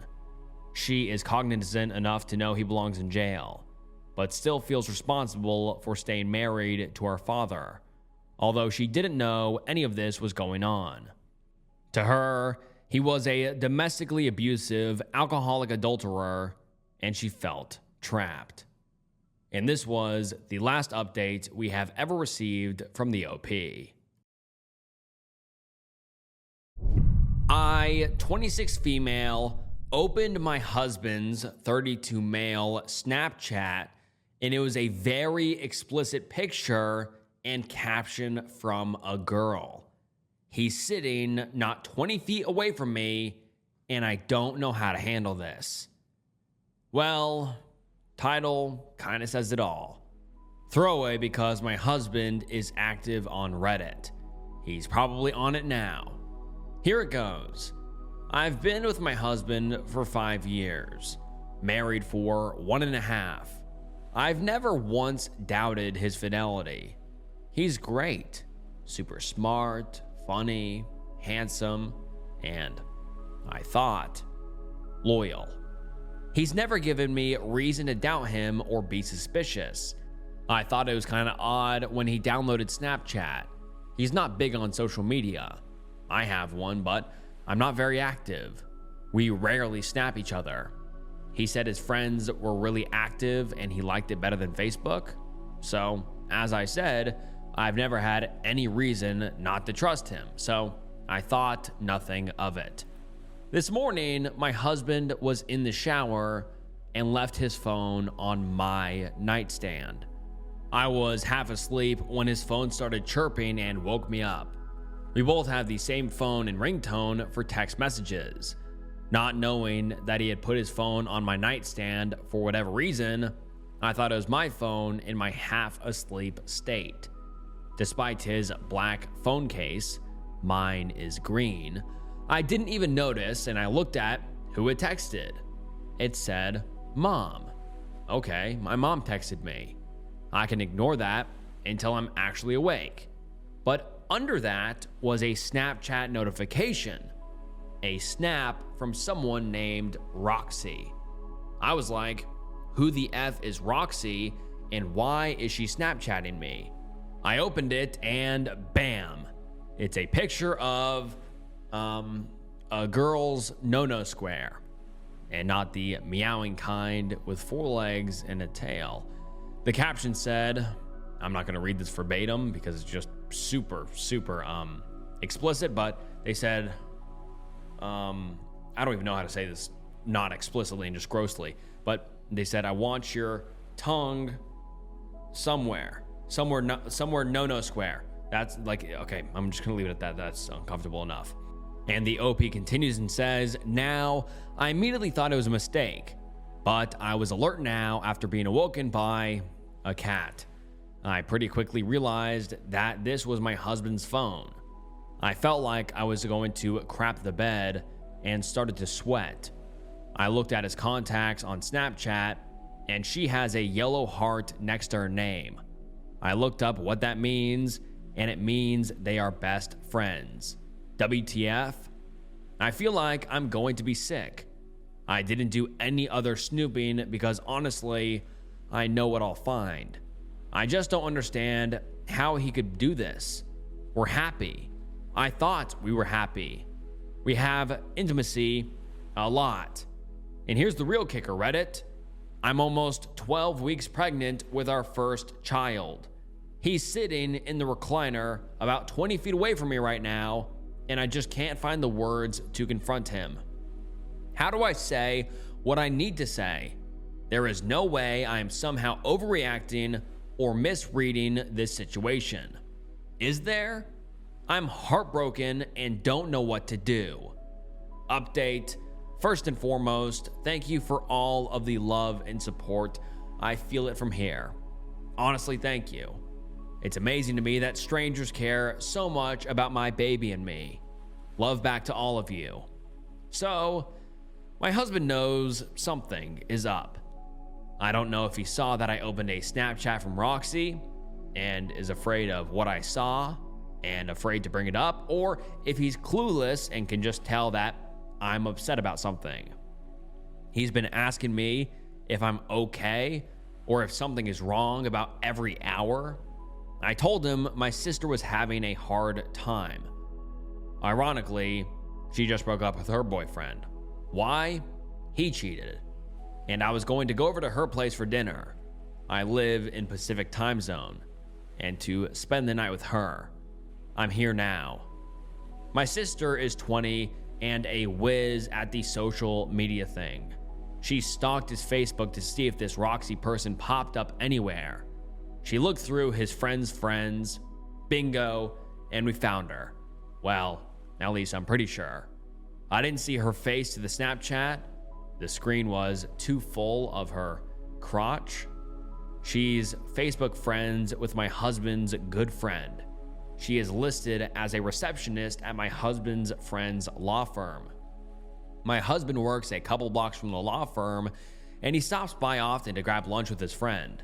So that would explain how they met. Still formulating a plan on confrontation, trying to get as much information as possible first. My sister wants to burn his life to the ground, and honestly, I do too. But I'm going to address this in the most adult way possible so that I can walk away from him with my head held high and be a deserving role model to my baby girl. Not sure it's a girl, just a feeling. Good news, my uncle is a lawyer. Most of what he deals with are divorces. I've already contacted him and asked if we could discuss some potential legal issues. Didn't specify what yet. Feels like something I should do in person during our meeting. I told him it was urgent. We are meeting tomorrow morning. I will try to update as much as I can, and from the bottom of my heart, thank you all again, internet strangers.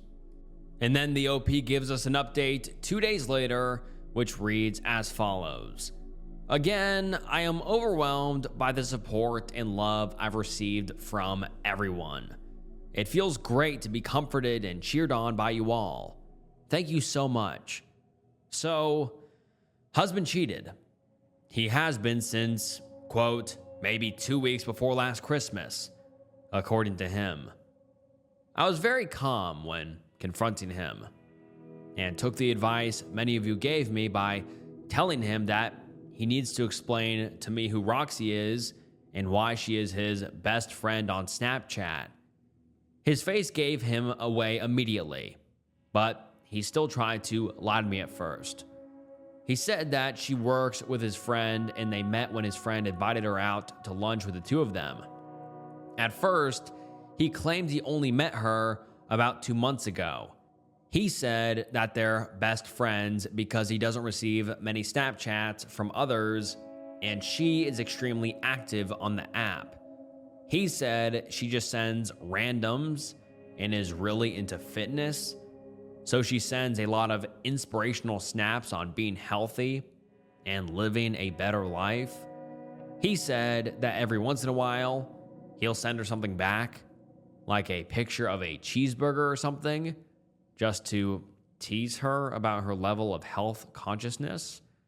First, I asked why he didn't just tell me about her. He said he didn't even think about it because she's just an acquaintance, not even a friend. Then I asked if he'd ever received anything even remotely inappropriate from her. He answered with, not on purpose. I'm assuming he went with that because he knew I opened that Snapchat and he probably knew it was a bad one. I asked what not on purpose means.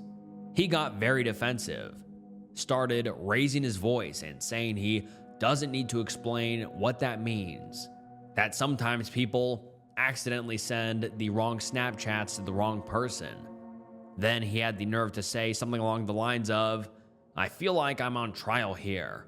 People warned me that you get crazy when you're pregnant, but I never thought it'd be this bad. Now, as some of you mentioned in my last post, it seems amazing that I'm able to keep such a level head. That is because I was raised by a mother who always told me that you never accomplish anything with anger, that you can be emotional, passionate, upset, etc., without ever raising your voice. Messages received quietly and concisely are just as loud and clear as messages received through yelling and screaming. That is how I have lived my life for 26 years, with the exception of just a few blow-ups. I am human. This moment was an exception. I didn't exactly yell and scream, but I became furious. For him to try to blame this on me being pregnant, how unoriginal and offensive. Long story short, he said he'd never seen me this crazy, and I told him that I'd never seen a picture of another girl's cat on my husband's Snapchat before. He came back with that, I shouldn't have looked at his Snapchat. I came back with that it was an accident, but even if it hadn't been, there shouldn't be any reason he's receiving Snapchats like that for me to see, accidentally or not, in the first place. I told him that I may be pregnant, but I'm also an intelligent person and I am his wife. So I knew he was lying and I deserved to know the truth. I asked if I could see his text messages to see if he's been texting Roxy. He said sure. No messages. Then I asked to see his Facebook messages. He looked like a kid caught with his hand in the cookie jar. He told me no. I asked him why. He finally broke and started to cry. Told me he couldn't let me see the messages because they would hurt me. Because they were inappropriate. Then it all came out. They screwed in the backseat of the car the first night they met. This is already long, so I'll spare you the details. But it's been an ongoing affair for months now. No, they did not always use protection.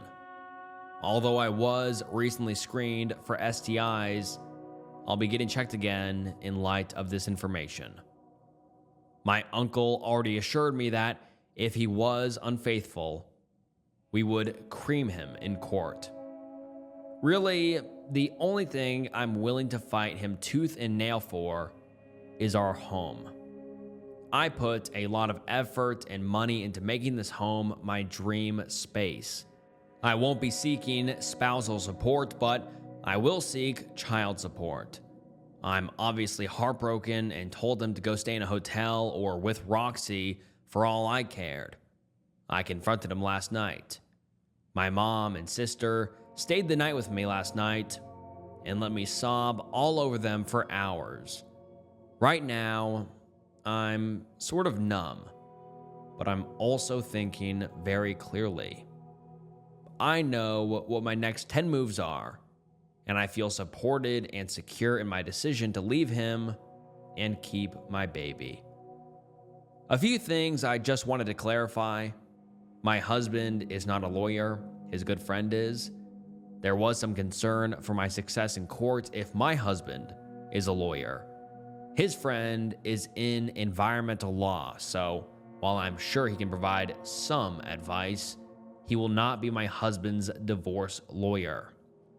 There were suggestions of me terminating my pregnancy. I fully support the right to choose, and I would probably terminate the pregnancy if I was in a different financial position and lacked a support system. However, I work as a marketing manager for a large company. Not only does this allow me the privilege of working from home about 50% of the time, but it also grants me financial independence. I do not rely on my husband for money, and I never really have.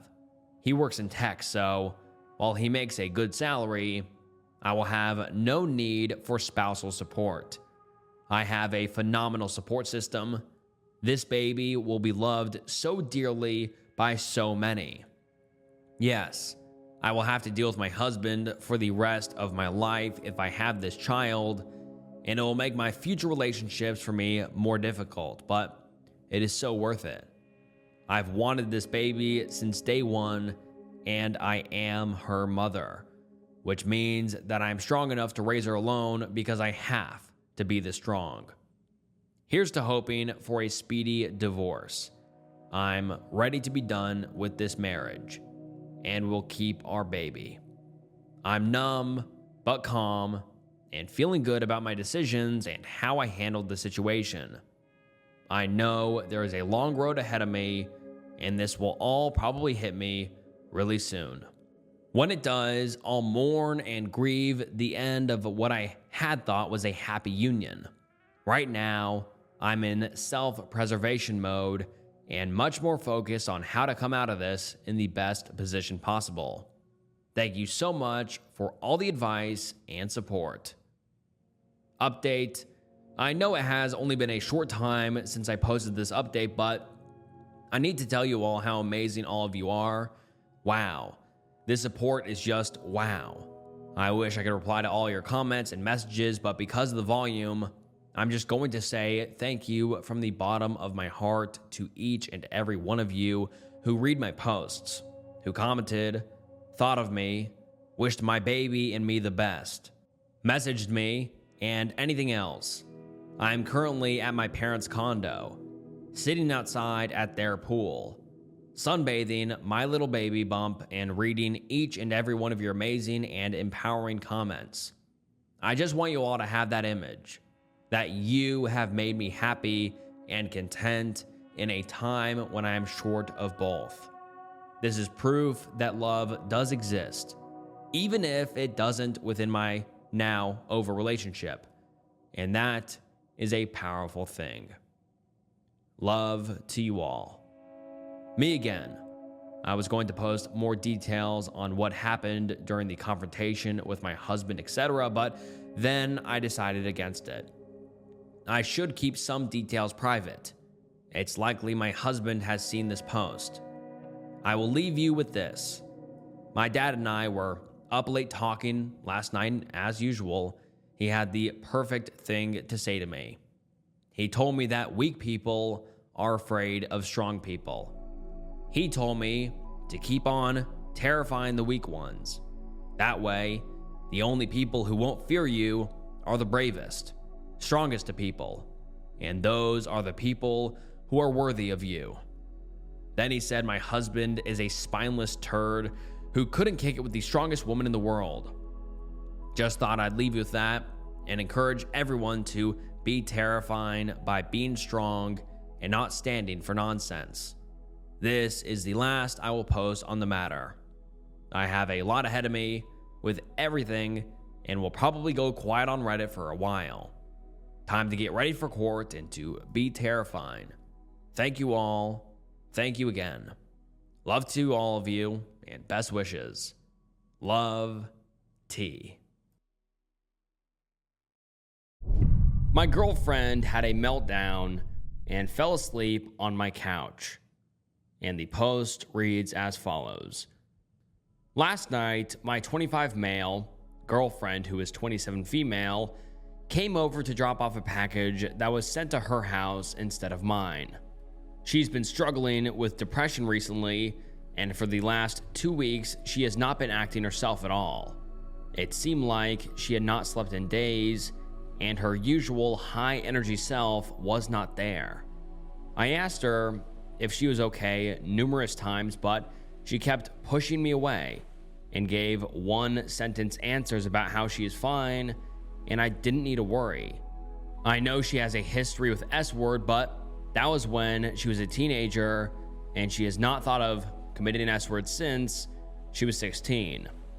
When she came over, she was in really bad shape. Her hair was messy and there were bags under her eyes.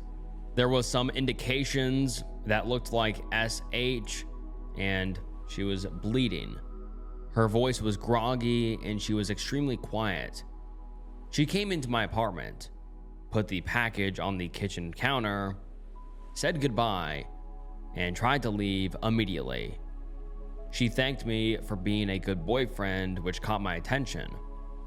I felt a sense of doom, so I stepped in front of the door and told her to stay for the night. She told me to move, but I said she was not in a good condition to drive and something bad might happen. Suddenly, she hit me in the chest and said she wants something bad to happen. She broke down in tears and cried about how stressed out and unappreciated she felt. She talked about how she was the perfect student and went to Berkeley like her parents wanted and became a nurse, but they never showed any support for her career. She gets pushed aside and hates how all the attention goes to her sister, and she feels unnoticed. She cried about how stressful work has been and how understaffed her hospital is. She has not slept in 37 hours and tried to go to bed a couple hours earlier but couldn't fall asleep. She said how she hates her body and how much she struggles with maintaining her weight. I picked her up and brought her to the couch, and she continued crying and told me She thought about crashing her car multiple times on the way to my apartment, and I would be better off with her being no longer alive. She finished off by saying she doesn't feel human and how difficult it is to get out of bed, then fell asleep in the middle of crying. That all happened in about the span of 10 minutes. I laid her down on the couch and put a pillow under her head. I stopped the bleeding that was going on her arm and put some bandages on the wound after I cleaned it. I put a blanket over her and stroked her hair for a while. I started crying watching her sleep. I knew she was going through a rough time, but I did not know how bad it was. I got a blanket and pillow and slept in front of the couch in case she woke up. It's 10 a.m. right now, and she's still sleeping. She's been asleep for 14 hours and has not moved. I don't know what condition she's going to be in when she wakes up, but I hope she is calm and open to talk about getting help. Edit. Thank you for the replies. She woke up a couple of hours ago after sleeping for 16 hours, and she explained everything. She was at work 2 days ago, and an elderly patient yelled at her and shoved her. She reached her breaking point, and when she got home, she threw out her antidepressants. She gets a refill on Thursday and went into a manic episode. She went to work yesterday without sleep, but walked out an hour into her shift and relapsed into SHing. She decided she was going to drive and crash, but wanted to see me one last time, so she dropped off the package to do so. Thankfully, I saw the signs and stopped her, and she had her breakdown. She asked if I could stay with me for a couple of days, so we drove to her apartment to get some things, and she played music and sang her heart out. She wanted Wingstop, so I stopped to order her something, and she ran into the grocery store nearby while I was in line and got her favorite ice cream. We drove back to my apartment and ate, and she is currently taking a shower. I think she's going to quit, to be honest. I saw a comment asking me to call out for her, but I think she's going to call out entirely. She seems burnt out. I'm also going to bring up the idea of her talking to a therapist again. Thank you for listening to my ramble, LOL. Your support means a lot to me. And now let's get into some of the top comments. Someone says, good work. This sounds rough. I hope she can make it. Nursing is not a safe career anymore. I would encourage her to apply for stress leave. She should talk to her HR. And the OP replies and says, she has the mentality of going into work and refusing to look weak, but that mentality is destroying her. She is going to resist applying for stress leave, but last night is something I don't want to happen again. She mentioned the possibility of changing careers recently, though, so I hope she looks into that idea. And someone else says, thank you for sharing this. As someone with a history similar to your girlfriend's, I really appreciate reading this and having that reminder of not being alone. And the OP replies and says, thank you. You are never alone. And then we get an update 4 days later from the OP, and let's get into it. The update reads and is titled, my girlfriend showed up to my work drunk and high. A couple days ago, I posted about how my girlfriend was in the middle of a mental crisis and fell asleep on my couch for half the day. She took a mental health leave from her job and found a therapist this morning who she says will begin to see her next week. She got her medication refills on Thursday and has been trying to relax, but when I came back home later, she was not there. I texted her, and she said she was out with friends and would be back soon. She came back a couple hours later with a brown bag, but did not tell me what it was. She went into my bathroom to hide it and told me not to open it. I was a little concerned, but decided not to push it. It turns out she was hiding booger sugar in the bag. I am a firefighter, and I work today. And the next 2 days and tonight, she showed up at my station drunk and high out of her mind. She knocked on the door and my lieutenant opened it, and I immediately recognized her drunk voice. She stumbled in asking where I was and started crying when she saw me. My lieutenant told me to take her home, so I guided her to the car and drove her back to my apartment. She started yelling about her job out of nowhere, then fell asleep. When I reached my apartment, I carried her up the stairs and sat her down on the couch. There were wine bottles and a line of booger sugar on my kitchen counter. I called the station and said I'd be back in about an hour, and cleaned up the kitchen and made sure she had no risk of ODing. I have never been more mad in my life. I am okay with alcohol in my apartment, but any kind of drugs are unacceptable. My father was a drug addict, so drugs are forbidden from my apartment, and my girlfriend knows this.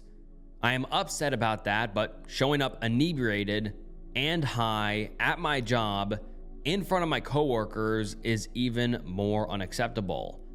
I have been trying my hardest to put myself in a position to move up a rank, and now I am the guy who had to drive his drunk girlfriend home. How did she even get to the station in the first place? I hope it was an Uber or something. I love my girlfriend with all my heart, but she needs to find serious professional help. I have been able to weather her manic episodes, but this incident is something I'm not going to be able to let her go quickly.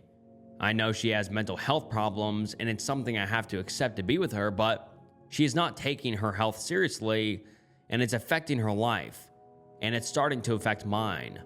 She says she was going to admit herself to a psychiatric hospital on Thursday, but it's Saturday morning, and she's in my apartment, passed out on my couch. I love my girlfriend. I really do.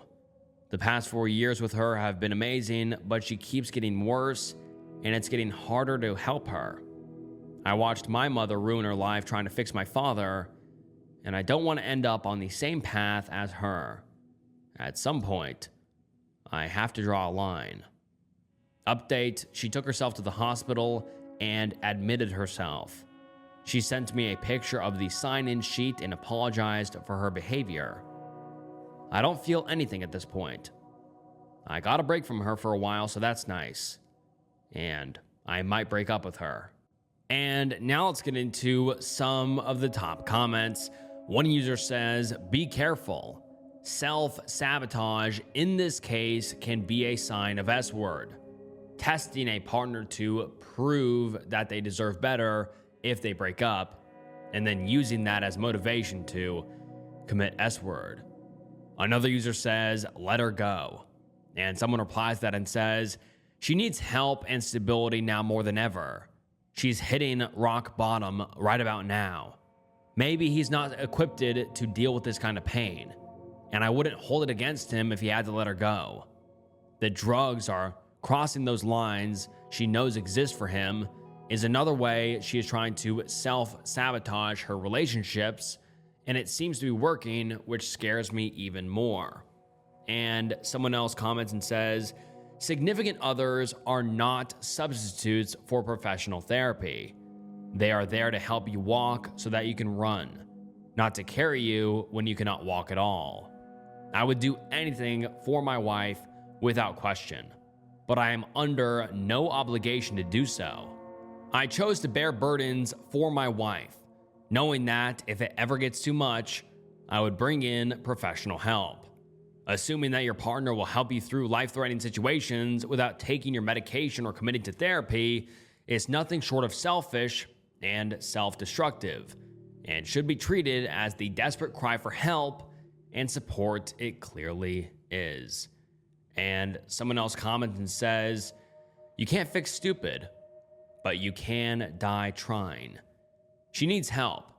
Frankly, OP, from the outside, your girlfriend has long crossed any lines a sane person would draw. You need to end this relationship before your job and possibly your freedom are jeopardized. What if some of those drugs entered your bloodstream via skin contact when you were cleaning, and then you had a drug test at work? Create a paper trail of your actions and/or a journal of incidents, and cover your ass. And then the OP comes back with an update about 2 weeks later, and the update is titled, "My girlfriend broke up with me through a letter, and I miss her." And the update reads as follows. "My girlfriend was released from the psych ward yesterday and decided to break up with me for a while. She suffered a massive mental health crisis a couple of weeks ago and ended up taking a mental leave from her job. She showed up at my work drunk and high on booger sugar, and I had to take her home. She admitted herself to the hospital the next day and stayed for 2 weeks before she was released. Last night, she knocked on my door before running back to her car. She left a box with all my things from our apartment and a letter attached to the box. In the letter, she said she needs to take a break from our relationship so she can take care of her mental health. She is in an extremely unstable condition and is receiving treatment for depression. She does not feel safe being around anyone at the moment and does not trust herself to make logical decisions around people. She is taking her medication and no longer feels like the world is ending, but she is going back to the hospital to receive assistance with her depression. The next 3 pages of the letter were filled with her expressing her love for me and apologizing for her behavior. Because she knows I do not want drugs anywhere near my apartment, she asked one of her coworkers about a person they know who sells booger sugar, and she bought some. She bought it in a brown bag along with some weed and hoped I would look at it and break up with her. When I didn't, she decided to do the booger sugar and then put some on the kitchen table. She bought 10 bottles of wine and drank 2 of them and scattered the bottles around the apartment before taking an Uber to my job. Because I was the only thing that was stopping her from committing S-word, she hoped that I would get mad when I saw her walking into the fire station wasted in the state of my apartment when I brought her back and break up with her. Despite my anger, I did not break up with her, and she ultimately decided to check herself in to the hospital. She dedicated 1 page to apologizing for her actions and all the things she did before because of her mental health. She doesn't deserve a patient boyfriend like me who has the biggest heart in the world, and she is afraid of corrupting me. She told me to find a woman who does not have the same problems as her and treat that woman with the same respect I gave her. The last page was her telling me how grateful she was to have me as a boyfriend and she could never repay me for the 5 years of love I gave her. She does not know when she's going to feel ready to be in my presence again and told me not to come to her house to talk to me. She also drew a portrait of me while she was in the hospital and attached it to the letter. I started crying in a way I haven't since I was a kid. I knew what I was getting into when I met her, and I never held her mental health against her. She always told me what emotions she was feeling, and it helped our relationship greatly. This is a very serious situation, and I'm glad she recognized she needs professional support instead of trying to deal with it all by herself. She's had episodes before, but nothing like this. I miss her. I miss her so much. My apartment has been quiet for the past 2 weeks without her being loud and creating noise, and I hate it. I miss holding her and rubbing her back while she fell asleep. I miss the streak of blonde hair in her black hair, and her beautiful eyes, and how she always smelled like lavender. I miss cooking for her and making dinner so she had something to eat after a shift. I miss the smells of whatever recipe she was attempting to replicate from Pinterest. I miss the video of Daniel Craig saying, "Ladies and gentlemen, the weekend." She would send me every Friday after 5 p.m. I miss her chicken and spam musubi and her cooking. She made 2 dinners of katsu and curry and put them in my refrigerator before she started her booger sugar plan, and every bite I took made me miss her more. I miss exercising and doing ab workouts with her. I miss trying new hiking trails with her. I miss watching whatever dumb reality TV show she was obsessed with every 2 months and her asking a million questions every time she watched a sporting event with me. She was the love of my life, and my life feels incomplete without her. I told my mom and younger sister we were taking a break, and both of them said she feels like a member of our family. I miss her. The last 4 years have been the happiest times of my life, and now all I feel is numbness and sadness. Whenever we had disagreements, they never lasted more than 2 days, and we apologized if one of us said something mean. She was the place I called home, and the only person I feel safe confiding in, and now she's gone for I don't know how long. I want to be right by her side, giving her a hug and telling her how strong and beautiful she is, but I can't. I know she's serious about improving her mental health, and she's making an effort to get her so that makes her feel at peace again. I hope she's able to find a sense of calmness in her mind. I collected all her things and dropped them off at her house this afternoon, then got on the highway and just kept driving for an hour. No music or anything, just the sound of cars and my thoughts. She deserves to be happy and feel like she wants to live. It hurts to live without her. Edit, she has never done drugs before. This was the first time she ever bought or did drugs. And all right, guys, that wraps up some deranged Reddit threads, and I really hope you guys enjoyed today's video. If you did, please leave a like down below and subscribe to the channel, and comment down below your thoughts on today's video. And I just want to say thank you guys so much for watching. It truly does mean the world, and your guys' support is just insane.